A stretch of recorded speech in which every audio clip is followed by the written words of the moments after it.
దాడి కేసులో అరెస్ట్ అయిన గుంటూరు వైఎస్ఆర్సీపీ నేతలకు హైకోర్టు సోమవారం బెయిల్ మంజూరు చేసింది. ఈ సందర్భంగా పలు షరతులు విధించింది. 15,000తో 2 పూచికత్తులు సమర్పించాలని ఆదేశించింది.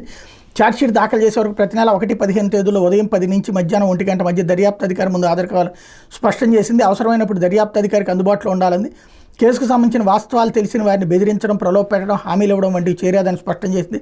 తిరిగి అలాంటి చర్యలకు పాల్పడరాదని ఆదేశించింది. ఈ మేరకు న్యాయమూర్తి డాక్టర్ జస్టిస్ రాధాకృష్ణ కుపాసాగర్ సోమవారం ఉత్తర్వులు జారీ చేశారు. 2021లో జరిగిన టీడీపీ కార్యాలయంపై జరిగిన దాడి కేసులో పోలీసులు ఇటీవల గుంటూరుకు చెందిన వైఎస్ఆర్సీపీ నేతలు అచ్చాల వెంకటరెడ్డి, బత్తుల దేవానంద్, షేక్ కాజా మొహిద్దీన్, షేక్ మస్తాన్ వలీలను అరెస్ట్ చేశారు.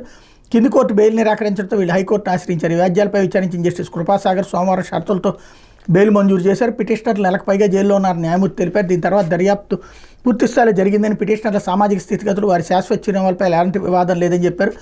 రికార్డులు బట్టి చూస్తే వీరు దర్యాప్తుకు విఘాతం కలిగిస్తారని అనిపించడం లేదన్నారు. అందువల్ల వీరి నిర్బంధం అవసరం లేదని పేర్కొన్నారు.